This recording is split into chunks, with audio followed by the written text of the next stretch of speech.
மூத்த பத்திரிகையாளர் வெங்கடேஷ் சார் நம்மளோட நினைச்சிருக்காரு. வணக்கம் சார். வணக்கம் சார். நீங்கள் ரஜினி சாரோட ட்ராவல் பண்ணியிருக்கீங்க, விஜய் சாரோட ட்ராவல் பண்ணியிருக்கீங்க. இப்போ வந்து சர்ச்சைகள் நிறைய போயிட்டு இருந்தது. ரஜினி சார் குறித்து வந்து பார்த்திங்கன்னா ஆதவ் அவர்கள் சொன்ன கருத்து அது பயங்கரமாக சர்ச்சையாக மாறி ரஜினி அவர்கள் வந்து ரியாக்டும் பண்ணியிருந்தார். இப்போ இது குறித்து வந்து பார்த்திங்கன்னா நேற்று அவர் வந்து ஒரு விளக்கம் கொடுத்துருந்தார். ஆக்சுவலாக ஆதவ் வந்து விளக்கம் கொடுத்துருந்தாரு. நான் சொன்ன அந்த மீனிங் வேறு, அது அந்த நேரத்தில் வந்து பேசும்போது கொஞ்சம் வெடிச்சிச்சு. உண்மைதான், எனக்கு ரஜினி அவர்கள் மீது வந்து ஒரு பெரிய மரியாதை இருக்குது அப்படின்னு சொல்லிட்டாரு. பட் விஜய் அவர்கள் ஆதவ் அர்ஜுனாவிடம் பேசினார்கள், பேசின பிறகுதான் இந்த விஷயம் வந்தது அப்படின்னாங்க. விஜய் என்ன ரியாக்ட் பண்ணார், விரைவில் விஜய் இது குறித்து அடுத்த மேடையில் பேசுவார் அப்படிங்கிற மாதிரியான செய்திகள்லாம் வருதே சார். சுருக்குமா சார், ரஜினி சாரோட வந்து நான் ட்ராவல் பண்ண ஒரு அனுபவம் இருக்கிறதுனால அவர் எதையுமே ஒரு பெரிய விஷயமா எடுத்துக்க மாட்டார். தன்னை பற்றின வர்ற செய்தியில் அதை அப்படியே கடந்து போயிடுவார். இதையும் கிட்டத்தட்ட ஒரு 5 நாட்களாக கடந்து போயிட்டார். ஆனால் இங்கே முக்கியமாக எதுனா, இதற்கு முன்பாக ரஜினி விமர்சித்தவர்கள் நிறைய பேர், அதை நம்ம கடந்து போயிடுவோம், தேவையில்லை. இங்கே என்ன குறிப்பிடும்படியாக இருக்குது அப்படின்னா, ஒரு கட்சி பயமுறுத்தினாங்க அதனால விலகி போனார் அப்படிங்கிற அந்த ஒரு லைன் தான் டிஸ்டர்ப் ஆச்சு எல்லாருக்குமே. நீங்கள் வேறு கூட விமர்சனம் பண்ணிருக்கலாம், பட் இங்கே ரஜினி சார் இப்போ அரசியலில் கிடையாது.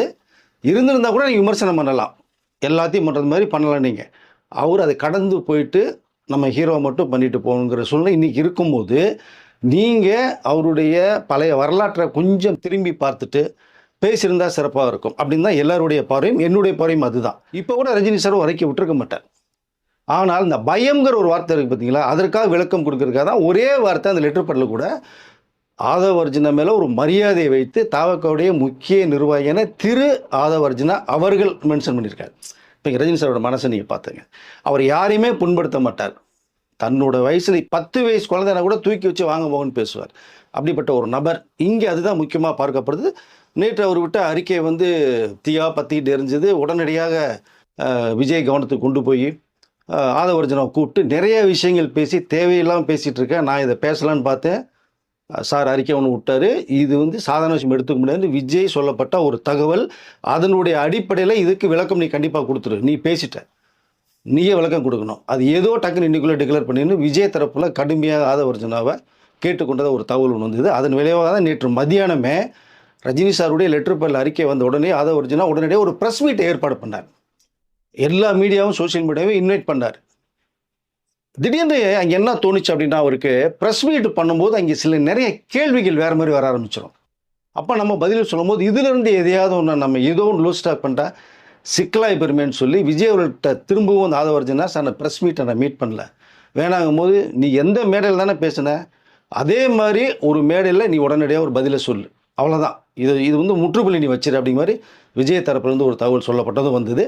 அதன் விளைவாக தான் பத்திரிகையாளருடைய சந்திப்பை கேன்சல் பண்ணிவிட்டு உடனடியாக நேற்று மாலை வந்து ஒரு மேடை ஏறி பேசும்போது அங்கே ஸ்பெசிஃபிக்காக 45 வருடமாக ரஜினி மன்றத்தில் இருந்த ஒரு நிர்வாகியை கூப்பிட்டு ஸ்டேஜில் ஒரு விஷயத்தை கன்வே பண்ணாங்க. அது வந்து அவருடைய பார்வை சிறப்பாக இருந்ததுன்னு தான் சொல்ல முடியும். ஏன்னா அவருடைய ஃபேமிலியே அந்த ரசிகர் பேசுனது வந்து இது பேசுனதை எதிர்பார்க்கல. ஏன்னா ஒரு 10 நாளைக்கு முன்னாடியே தான் டிவிக்கு பேர் ஜாயின் பண்ணுறதுக்காக ஒரு தகவல் சொல்கிறார்.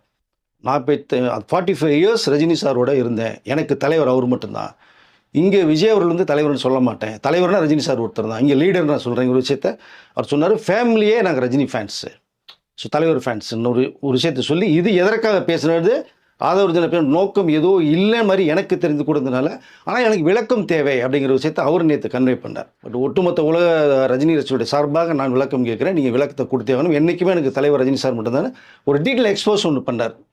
அப்போ தான் வந்து அதுக்கும் ஒரு மேற்கொண்ட விஷயத்தை ஒன்று சொல்கிறாரு. இங்கே டிவிகேயில் சேர்ந்ததுக்கு பிறகு விஜய் அவர்கள்ட்ட நான் மீட் பண்ணும்போது அப்போ ஒரு தகவல் நான் கேட்டேன், ஒரே ஒரு விஷயம் மட்டும் நான் ஃபாலோ பண்ணுறேன் சார் அப்படின்னு கேட்கும்போது என்னன்னு கேட்டார். இல்லை சார், நான் 45 வருடமாக ரஜினி சாருடைய தீவிர ரசிகன், நான் தலைவரை ஏற்றுக்கொண்டவன், அவருடைய ஃபோட்டோஸை நான் மொபைலில் நான் வந்து இப்போவும் வச்சுருக்கேன் டிஸ்பிளேயில், நான் எடுக்க மாட்டேன் காரணத்தை கொண்டோம் அப்படிங்கும்போது என்ன பேசுகிறீங்க நீங்கள், நானே ரஜினி சாருடைய பரம ரசிகன், வெறியன், நானே தலைவராக ஏற்றுக்கொண்டவன் அவரை அப்படிங்கிற ஒரு விளக்கத்தை விஜய் சார் சொன்னார் அப்படின்ற ஒரு கருத்தை எனக்கு பதிவு பண்ணார். இங்கே விஜய் இது வரைக்குமே எனக்கு தெரிஞ்ச வந்து ரஜினி சாரை எந்த ஒரு நிகழ்ச்சியில் இதுவரை பேசுகிற மாதிரி என்னுடைய ஞாபகத்தில் இல்லை. நிர்வாகிகள் பேசப்பட்டு இருக்காங்க, அதுதான் ஒரு மிகப்பெரிய தலைவலியாக இருக்குது. ஒன்று பேசுகிறது விஜய்கிட்ட கேட்டாவது பேசணும். பட் இந்த ஒரு விஷயத்தை அவர் பதிவு பண்ணது இங்கே உடனடியாக இந்த மேடையில் நீ விளக்கம் கொடுங்க அவருக்கு வந்து கேட்டுக்கொண்டதன் விளைவாக ஆதவர்ஜுனா நேற்று ஒரு விஷயத்தில் என்னுடைய பேசப்பட்ட நோக்கம் வேறேங்கிறார். ஓகே, உங்கள் நோக்கம் வேற, உங்களுடைய ஒருத்தரை வந்து நீ அட்டாக் பண்ணி பேசுங்கிறது நோக்கம். ஓகே, அதை தெளிவாக ஆதவர்ஜுனா பேசியிருக்கணும். நம்ம இங்கே திரும்ப சொல்கிறோம், ஆதவர்ஜுனா பேசுனது நியாயப்படுத்த முடியாது, தவறு தான் அது. பட் இதை வந்து உங்களுடைய நோக்கம் என்னமோ அதை நீங்கள் பேசிட்டு ரஜினி சாரை இழுக்க வேண்டிய அவசியம் அந்த ஸ்பாட்டில் ஆதவர்ஜுனுக்கு கிடையாது. ஆனால் அங்கே ஒரு கட்சி மிரட்டினதுனால பயந்து ரஜினி சார் அரசியலுக்கு வரலைங்கிற விஷயம் பதிவு பண்ணதான் நேற்று ஃபுல்லாக கொந்தளிச்சாங்க. ரஜினி ரசிகர்களில் வந்து அவர் தீயை பற்ற வச்சு அவர் கொழுந்து விட்டு இருந்துச்சு. ஆனால் நேற்று அவர் வந்து பயங்கரமாக ரஜினி சார் என்னோட வந்து வயதில் மூத்தவர், அவர் மேலே நான் பற்றும் அன்பும் நிறைய இருக்குது எனக்கு, அதனால் இது உங்களுடைய மனதை புண்படுத்தினால் ரொம்ப ரொம்ப என்னுடைய வருத்தத்தை தெரிவிச்சுக்கிறேன், பயங்கரமான மன்னிப்பு கேட்டுக்கிறேன் அப்படிங்கிற ஒரு விளக்கத்தை நேற்றே கொடுத்துட்டார். அது உண்மையிலேயே என்னன்னா அவருடைய எல்லோருடைய பார்வைக்குமே அது வரவேற்கத்தக்க ஒரு விஷயந்தான். ஆனால் இனிமேல் தயவுசெய்து பேசும்போது தாவக்கூடிய நிர்வாகிகள் நீங்கள் யாரை பேசணும்னு நினைக்கிறீங்களோ அதனுடைய வரலாற்றை திருப்பி பார்த்துருங்க தயவுசெய்து. ஏன்னா நீங்கள் தேவையில்லாமல் பேசி விஜய்க்கு கெட்ட பேர், விஜயினுடைய இலக்கை நோக்கி போகிறதுக்கு மிகப்பெரிய ஒரு ஸ்பீட் பிரேக். நீட்டவர்கள் வந்து கேட்டுக்கொண்டது ஒரு சிறப்பு. இதுக்கிடையில் பார்த்தீங்கன்னா ரஜினி ரசிகரை பேசும்போது பார்த்தோம்னா நாங்கள் மன்றத்து சார்பாக நிறைய ரஜினி சாருடைய பர்த்டேக்கெல்லாம் நாங்கள் உதவிகள் பண்ணும்போது அங்கே ஆதவர்ஜுனா நிறைய எங்களுக்கு வந்து உதவி. அப்போ ஆதவர்ஜுனா கட்சியில் இல்லை, அப்போ எங்களுடைய மன்ற சார்பாக பேசும்போது நிறைய உதவிகள் அவர் பண்ணியிருக்காரு, அப்படிப்பட்ட ஒரு நபர் தான் அப்படிங்கிற விளக்கத்தையும் அவர் சொல்கிறாரு. இங்கே ஆதவர்ஜுனா ஒரு விளக்கம் கொடுக்குறாரு. நம்ம அரசியல் வரதுக்கு முன்னாடி ரஜினி சார் மன்றத்தின் சார்பாக நான் நிறைய வேலை பார்த்துருக்கேன், அவருக்கு கிட்டத்தட்ட ஒரு சர்வேவை எடுத்திருக்கோம். அப்போது 18 to 20% வாக்குப்பதிவு ரஜினி சாருக்கு இருந்தது. நாங்கள் பிரமிச்சு போனோம், நாங்கள் அந்த இடத்துல வந்திருந்தால் மிக சிறப்பாக இருக்குன்ற விளக்கத்தையும் கொடுக்குறார். இது எதற்கு தேவையில்லாமல் ஒரு விஷயத்தை நீங்கள் பேசி உங்கள் மேலே ஒரு பற்று பாசத்தையும் இருக்கிற ரசிகர்கள் மத்தியிலையும் விஜய் ரசிகர்கள் மத்தியிலும் நீங்கள் கெட்ட பேர் வாங்கிக்கிறீங்க. பட் ஓகே, ஏதோ விஷயம் நடந்துருச்சு, நீங்கள் பயங்கர மன்னிப்பு கேட்டார் ஆதவர்ஜுனா, ஓகே இதையும் நான் கடந்து போகலாம் அப்படின்னு தான் நினைக்கிறேன். ரஜினி சாரும் இதையும் கண்டிப்பாக கடந்து போயிருப்பார். இந்த பயங்கர ஒரு வார்த்தை சொன்னதுனால நீங்கள் திருப்பி பார்த்தீங்கன்னா 91, 96, 96 புரட்சி பண்ணுது, இதெல்லாம் பெரிய ரெக்கார்டு பண்ணவர் அவர். பயம் தெரியாது. 2019 அவர் அரசியல் கட்சி மீண்டும் வந்து ஆரம்பித்து மிகப்பெரிய ஒரு ஒரு ஆப்பை ரெடி பண்ணி எவ்ரி சாட்டர்டே சண்டே அத்தனை தமிழர்கள் அத்தனை அரசியல் மன்றத்தை வர வச்சு ராமேந்திர மண்டபத்தில் வந்து மீட் பண்ணார். பரபரப்பாக இயங்கிட்டு இருக்கு கட்சி. அதை 2021 சட்டசபையில் மோதிருவோம், களத்தில் இறங்கிடுவோன்ற போகும்போது பரபரப்பாக இயங்குறாங்க எல்லா பேருமே. ஸோ அந்த திடீர்னு எதிர்பார்க்க விதமாக கொரோனா வந்து அட்டாக் பண்ணுறது உலகமே மிரண்டு போச்சு. அதற்கு மீறி ரஜினி சார் நான் ஆரம்பிச்சுட்டு பின்வாங்கவே மாட்டேன் அப்படிங்கும் போது தான் ஒரு படம் கமிட் பண்ணி நடிச்சிட்ருக்காரு. அண்ணாத்தேன்னு ஒரு படம் நடிச்சிட்ருக்காரு. இப்போ கிட்டத்தட்ட ஒரு ரொம்ப ஸ்ட்ரிக்ட்டு டோட்டல் இந்தியா கவர்மெண்ட்டே மிகப்பெரிய லாக்டவுன் போட்டு இவ்வளோ இன்ஸ்ட்ரக்ஷன் கொடுத்தாங்க. இப்போ அதன் விளைவாக 123 பேர் தான் நினைக்கிறேன், அதை மட்டுமே வச்சுட்டு நீங்கள் படப்பிடிப்பு நடத்தணும். இப்போ எல்லாருக்குமே கோவிட் டெஸ்ட் பண்ணாங்க, ஒட்டு மொத்தமாக எல்லாருக்கும் பண்ணி அந்த கோவிடில் வந்து நெகட்டிவ்னு வந்ததுக்கு பிறகு தான் எல்லாமே வந்து ஷூட்டிங்கு போனாங்க. அதற்கு மீறி அங்கே ஒரு 5 பேருக்கு கொரோனா வந்தது. இல்லை கீர்த்தி சுரேஷருடைய அசிஸ்டண்ட்டுக்கும் இங்கே கொரோனா வந்தது. அப்போ இதன் விளைவாக இதெல்லாம் பார்க்கும்போது அரசியலில் வந்தாச்சு இந்த கொரோனா இந்த இதெல்லாம் போது அவர் ஆட்டோமேட்டிக்காக வந்து அந்த நம்ம வந்து அதாவது நம்ம யதார்த்தமாக பேசணும்னா ஏஜ்னு ஒன்று வேறு இருக்குது இல்லையா, அதன் விளைவாக பிபிலாம் கொஞ்சம் இன்க்ரீஸ் ஆச்சு அவருக்கு.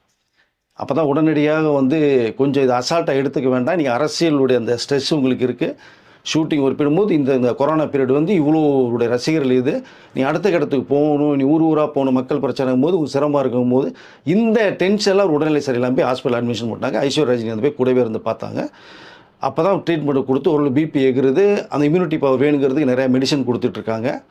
இவ்வளோ சிக்கல் வரும்போது பார்த்தோம்னா டாக்டருடைய அட்வைஸ் ஒரே வார்த்தை, சார் உங்கள் உடல்நிலை சரியில்லை, நான் கிட்னி டிரான்ஸ்பிளான்ட் பண்ணியிருக்கீங்க நீங்கள், பட் உங்களுடைய இலக்கு எல்லாம் கரெக்டு செய்து நீங்கள் பிரச்சாரத்துக்கும் மக்களையும் சந்திக்காமல் நீங்கள் சும்மா சாதாரணமாக எடுத்துக்கிட்டு நீங்கள் போக முடியாது சார், அது சரியாக இருக்காது, உங்களுக்கு விமர்சனம் பண்ணுவாங்க.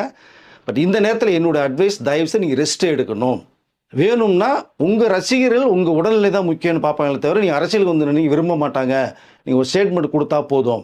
அப்படி ஒருவேளை நீங்கள் உங்கள் மனசு இடம் கொடுக்கலன்னா நான் வர்றேன் சார், ப்ரெஸ் மீட்டை நான் மீட் பண்ணுறேன், பத்திரிகை நான் சந்திக்கிறேன், ரசிகர்கள் நான் சந்திக்கிறேன், உங்களோட உடல்நிலையை பற்றி நான் சர்டிஃபிகேட் தர்றேன், எந்த ஹாஸ்பிட்டல் எந்த டாக்டர் வேணாலும் போய் அது கூட்டு போய் உங்களை வச்சு பார்க்கட்டும், நான் சொல்கிறது பொய்யானன்றதை அவங்க பார்க்கணும். இந்த மாதிரி ரஜினி சாருடைய ஹெல்த் இஷ்யூவை பற்றி டாக்டர் சொன்ன அட்வைஸு.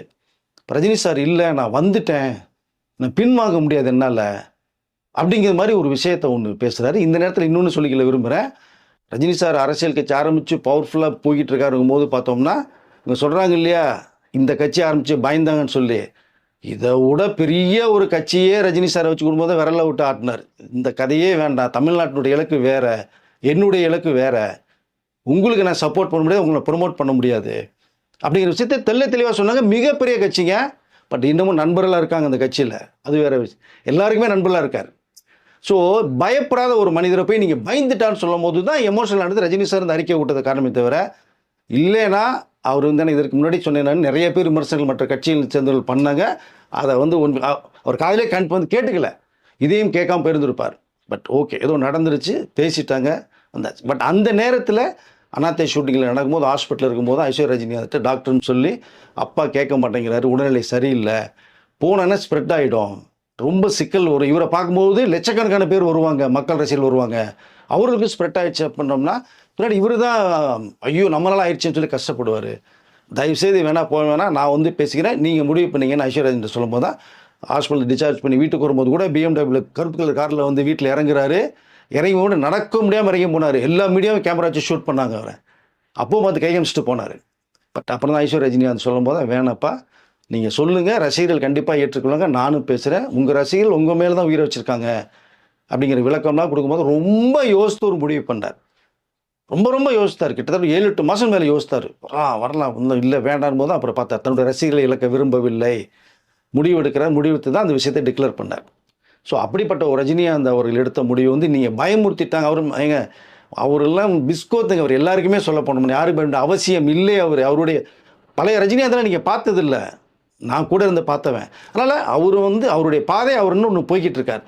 பட் ஓகே, ஏதோ நடந்துச்சு. விஜய் அவர்களும் தயவுசெய்து அதை ரஜினி சார் மேலே மிக பற்று உள்ளவர், நிறையா சொல்லியிருக்கேன், அவரும் நல்ல அன்பானவர் தான். ஏதோ அவருக்கு ஒரு தேவையில்லாமல் ஒரு கெட்ட பேர் உருவாகிறதுக்கு நிர்வாகிகள் கொஞ்சம் யோசித்து பேசணுங்கிறத இந்த சொல்லிக்க நான் விரும்புகிறேன். நான் அதை இனிமேல் வந்து யோசித்து பேசணும்னு தான் நான் நினைக்கிறேன். விஜய் அவர்கள் விரும்ப மாட்டாங்க. அவர் சொன்னது மாதிரி வந்து ரஜினி அவர்களை பார்த்து தான் இவர் திரையுலகத்துக்கு வந்தவர், அவரோட நடித்தவர், அவர் போட்ட பாதையில் தான் போயிட்டுருக்கேன்னு சொன்னவர். சூப்பர் ஸ்டாரும் ஒரு மிகப்பெரிய ஒரு சர்ச்சைக்கு வாரிசல் உருவாக்கும் போது சரத்குமார் கொளுத்தி போனது கூட அவர் கொஞ்சம் லேட்டாக தான் விளக்கம் கொடுத்தது. இருந்தாலும் தெளிவாக கொடுத்த சூப்பர் ஸ்டார்னா ரஜினிகாந்த் மட்டும்தான் அப்படின்னு சொல்லி விளக்கத்தை முட்டுப்புள்ளி வச்சார்.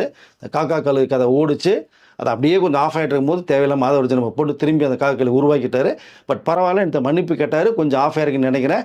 விஜய் அவர்கள் ஒரே ஒரு பட் அவர் சார்பாக நான் விரும்புகின்ற என்னுடைய தலைவர் ரஜினிகாந்த் மாதிரி ஒன்றும் இல்லை, நீ அரசியல் கட்சி வந்துட்டீங்க, சினிமாவில் நடிகராக இருக்கும்போது போட்டியில் இருக்கலாம், ஒன்றும் தவறு கிடையாது, உங்கள் படம் இட்டாத என் படம் இட்டாகணும், சம்பளம் நான் அப்படி இப்படின்னு போகலாம் சார். பட் அரசியலுக்கு வந்துட்டீங்க, எல்லாருமே வேணும், இந்த நேரத்தில் எல்லாருமே என்னை அனுசரித்து போகணும், அந்த கட்டத்துக்கு நீங்கள் இருக்கீங்க.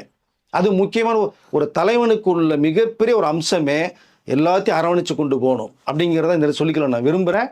அதை தயவுசெய்து திருச்சி மாநாட்டில் நீங்கள் அழகான விளக்கம் கொடுப்பாரு நான் எதிர்பார்க்கிறேன். கொடுக்கலைன்னா தயவுசெய்து விஜய் அவர்கள் கொடுங்க.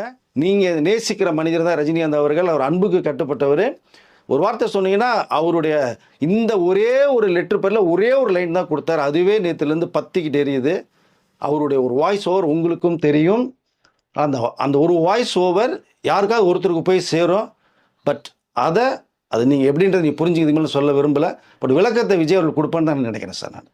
ஓகே சார், ஏன்னா அவர் படங்களே நிறைய ரெஃபரன்ஸ் கொடுத்துருக்காரு. அண்ணாமலை தம்பி நான் பாட வந்தேன் அப்படின்ற மாதிரி விஜயே சொல்லியிருக்கிறாரு. ஆரம்ப காலங்களில் வந்து நான் அடிமை இல்லை படத்தை வந்து கண்டினியூவாக 3 ஷோலாம் பார்ப்பேன், தேட்டரில் ரஜினி சார் படம் மட்டும்தான் பார்ப்பேன், எனக்கு அவர் ரொம்ப பிடிக்கும் அப்படி மாதிரி இருந்தது. எஸ்ஏசி அவர்கள் ரஜினி சாருக்கு ரொம்ப நெருக்கம், 2 பேருமே பயங்கரமான நெருக்கம்.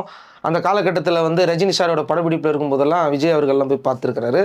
ஸோ வழக்கமாக 2 பேர் ஒன்றா தான் இருப்பாங்க, நடுவில் யாராவது வந்து கொளுத்தி விட்டு போடுவாங்க. அது வழக்கம் போல விஜய் பண்ண மாதிரி ஒரு நேத்துல இருந்து பிரச்சனை ஓடிட்டு இருக்கு. சூப்பர் ஸ்டார் பட்டத்தை அவர் பாட்டு சும்மா தளபதியின் பேர்ல அவர் பாட்டுக்கு போயிட்டு இருக்காரு. 2 பேரோட இதுவும் வேற சரத்குமார் கொளுத்தி போட்டார். அதான் 2 பேர் ரூட் வேற வேற.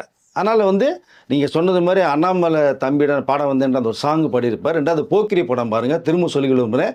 ஒரு சீன் அலப்பற சீன் இருக்கு, வில்லன் கேங்கில் உள்ள வந்து இவர் விஜய் சோலோவா உள்ள வந்து அடிக்கும் போது ரிட்டர்ன் போகும்போது துப்பாக்கியை ரோல் பண்ணி பிடிச்சிட்டு பேக்கில் கை கட்டி போவார். இதே சீனு ரங்கான்னு ஒரு படம் ரஜினி சார் படம் இருக்குது, அதில் வந்து ரவீந்தர் வில்லன் அவருடைய வீட்டுக்குள்ளே உள்ள அதே மாதிரி வீடு தான் ரஜினி சார் உள்ளே வந்து அடித்து அவசரட்டி ரங்கான்னு ஒரு ஸ்டாம்ப் ஒன்று அடிச்சு விட்டு துப்பாக்கி ரோல் பண்ணி பேக்கில் கை நடந்து போவார். அந்த சீன் அப்படியே வேணும்னு இவர் விஜய் கேட்டாராம். போக்கிரியில் வச்சுருப்பாங்க. நீங்கள் ரங்கா படத்தோட அந்த சீன் பாருங்கள், போக்கிரி படத்தோட இந்த சீன் பாருங்கள், ஈக்குவலாக இருக்கும். ஸோ அப்படிப்பட்ட ஒரு நபர் தான் ரஜினி சார் மேலே மிக பற்றுள்ளவர் தான். ஆனால் கூட இருப்பவர்கள் சரியில்லாதனால அவர் கெட்ட பேர் வருது. நீ எல்லாத்துக்கும் அந்த நிர்வாகிகளுக்கு ஒரு கட்டுப்பாடாக நீங்கள் ஒரு வேண்டுகோளை வச்சுருங்க. சினிமா நடிகளை பற்றி பேச வேணாம்னு சொல்லுங்கள். உங்களுடைய ஆதரவு தேவை, ரஜினி சாருடைய ஆதரவு உங்களுக்கு தேவை, ரசிகருடைய ஆதரவு தேவை தான் நான் சொல்லிக்க விரும்புகிறேன். அடுத்த ஒரு மேடையில் விஜய் அவர்களும் விளக்கம் கொடுத்துட்டாருன்னா தெளிவாக இருக்கும்னு நான் நினைக்கிறேன் சார். Okay sir. இதன் மூலமாக நம்ம என்ன சொல்ல வர்றோம்னா, விஜய் ரசிகர்கள் இதுக்கப்புறம் பெருசாக எதுவும் ரியாக்ட் பண்ணிக்காமல் உங்களுக்குன்னு ஒரு இலக்கு இருக்குல்ல, அதை நோக்கி நீங்கள் போங்க. அதுதான் என்றைக்குமே நல்லது. எப்பயுமே பாசிட்டிவாக எல்லாருக்கிட்ட அப்ரோச் பண்ணுங்கள். இதை தான் நம்ம இந்த வீடியோ மூலிமா சொல்ல விரும்புகிறோம்.